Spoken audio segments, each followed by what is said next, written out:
If you have lived your entire life so far wiping your ass with dry toilet paper, then it probably seems normal to you. The reality is toilet paper wasn't invented until the mid to late 1800s. Have you ever asked yourself what people did before that to clean themselves after going to the bathroom? Since most people don't really question the reality, they've been tricked into buying probably the most useless and nonsensical product ever in history. Toilet paper is a product which costs money, is highly toxic, it's environmentally destructive. I mean, not even bugs are dumb enough to destroy their own environment.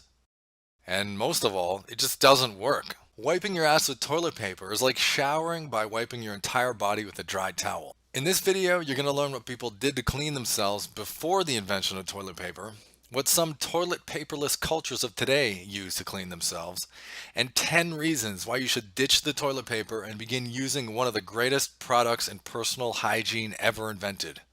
Oh, and by the way, stick around till the end. I'll give you a little washroom tour and show you exactly what I use. Guess I don't need this anymore.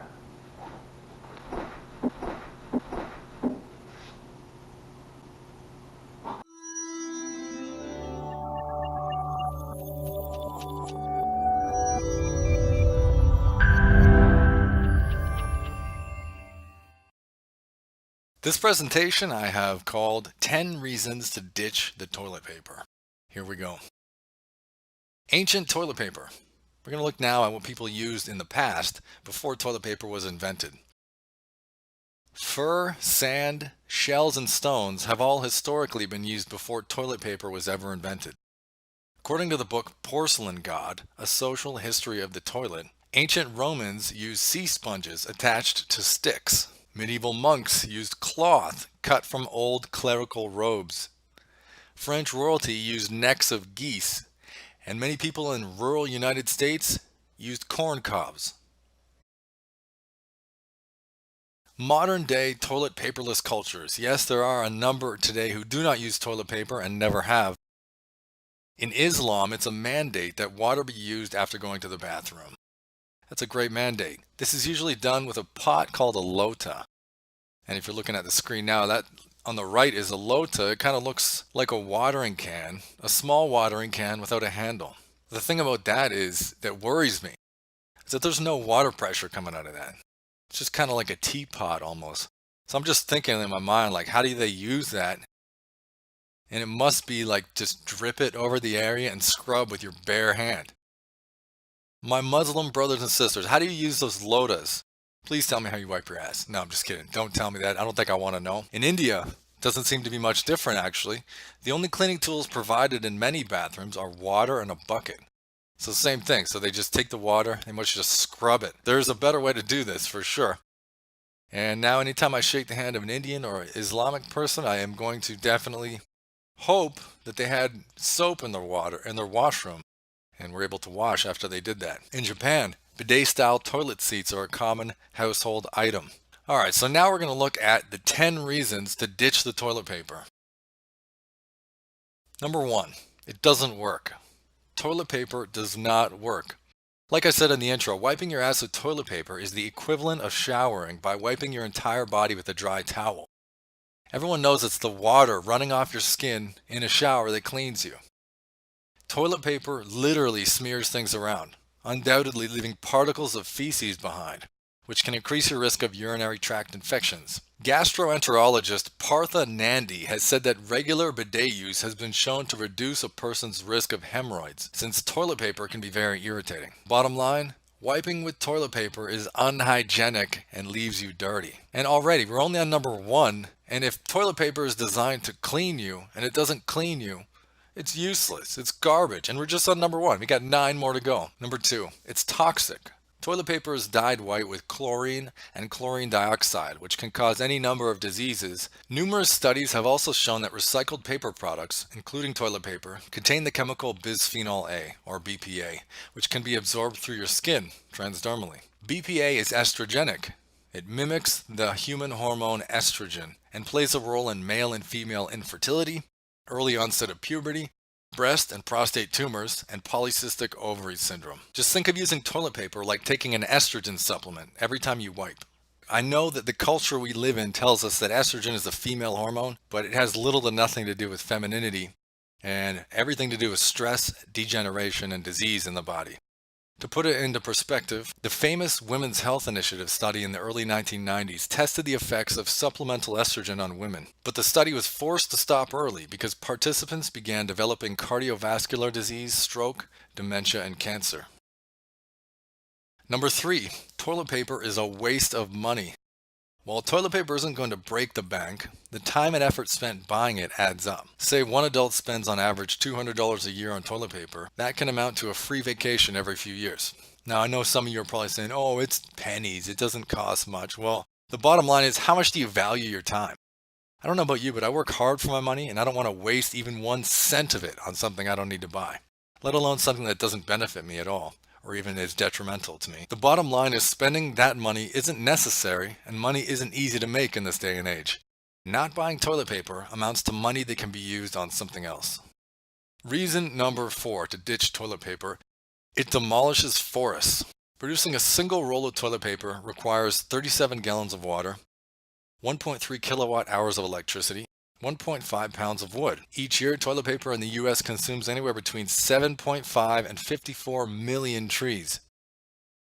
In 2006, Greenpeace reported that some types of toilet paper and other tissue products are a serious factor in the destruction of Canada's ancient forests. Furthermore, flushing toilet paper adds significant load onto city sewer systems and water treatment plants. By switching to a bidet, you can virtually eliminate toilet paper use, or easily reduce it by 75%. If everyone did this, each year we would all save hundreds of dollars not buying toilet paper and millions of trees from deforestation. And 5 through 10 I put on a single slide: pain, itchiness, and more. These are things that most people probably wouldn't talk about, but we're definitely going to talk about them in this video. Why switch to a bidet? Number 5, no more pain. Everyone knows that feeling when you have diarrhea or you take like 3 shits in one day and it just hurts, that it burns, it stings. Well, I haven't had to deal with that since I got a bidet. That's been about 7 years, and I never will again. Number 6, no more itchiness. You know when you get an itchy asshole, like Dane Cook talks about in one of his stand-up routines, and then you end up bouncing around on your chair at the office or at school the remainder of the day trying to scratch it? Well, guess what? You switch to a bidet, you'll never, ever have to deal with that again. Number 7, no more clogged toilets. If you're not constantly throwing toilet paper into the toilet, guess what? You're never going to clog the toilet.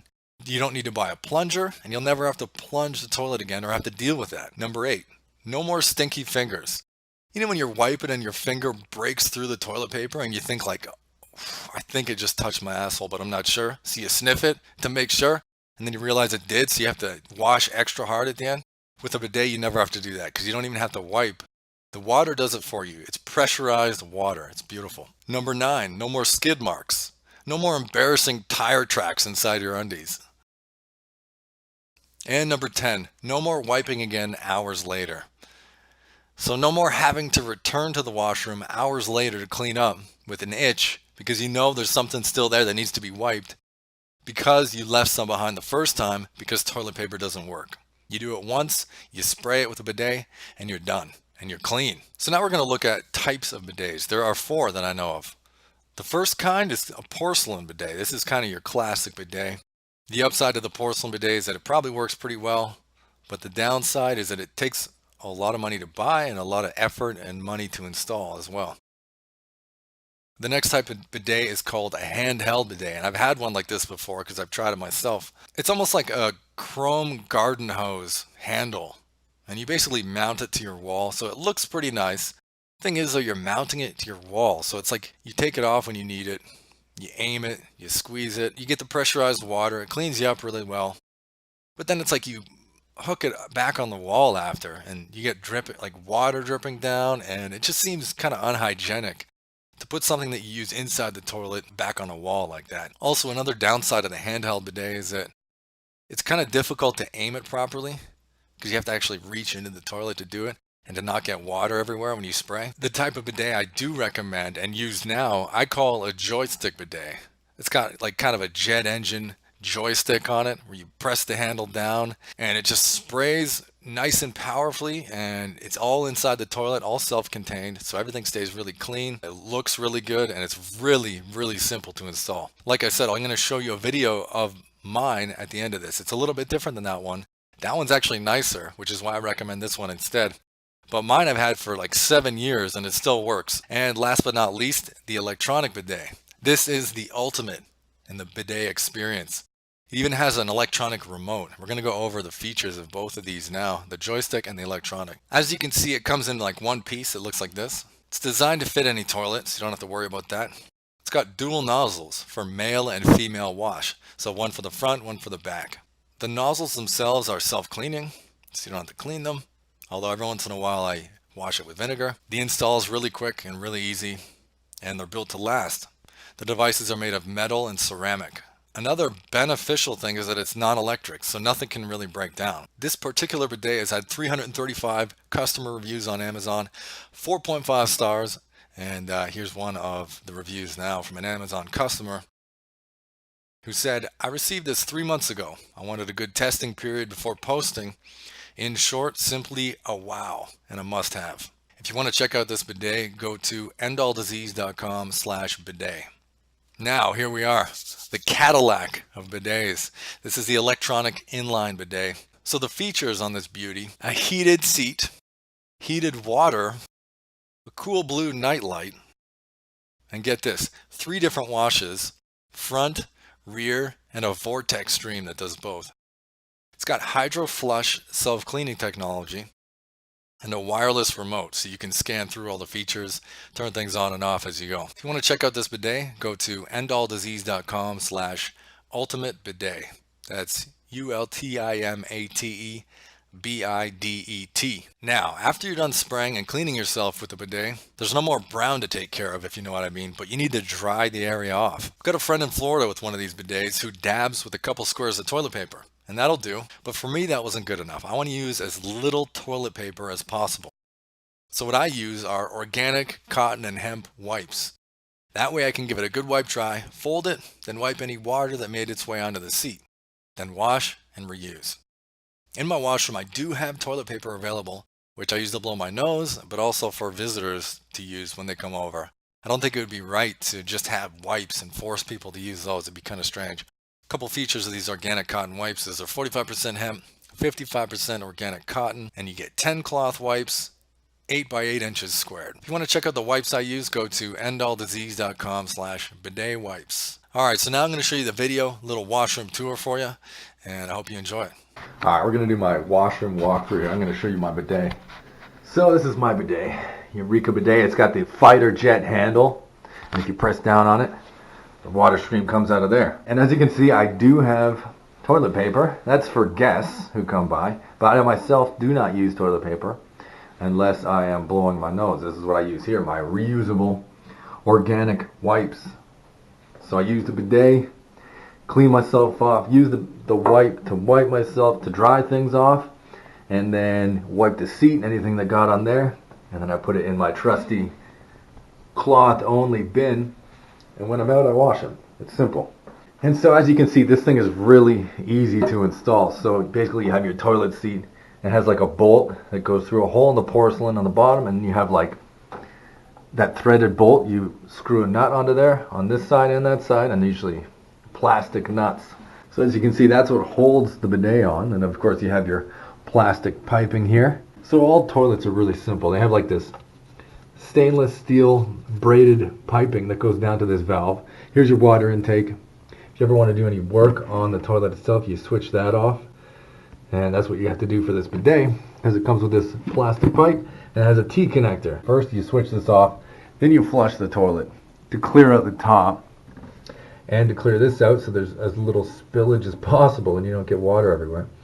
Once that's off, you screw that off, put the T in there in line, put that back on, and you're good. If you like this video and want to support my work, check out our line of red light therapy devices. We've got the handheld, the Body Light Mini, and the full body light for the ultimate red light therapy experience. Just go to endalldisease.com/store. I've also written a few books, one on red light therapy, 2 on cancer. Between all three books, there are over 3,000 scientific and clinical references, just jam-packed with information. To check them out, just go to endalldisease.com/books. And for the show notes and to sign up to our mailing list, go to endalldisease.com/episode 12. And one more thing, if you enjoyed this presentation, please share it with someone you love. Share it on Facebook, share it on Twitter, whatever kind of social media you use. That'd be excellent. Thank you so much. Thanks again for watching. We'll see you in the next episode.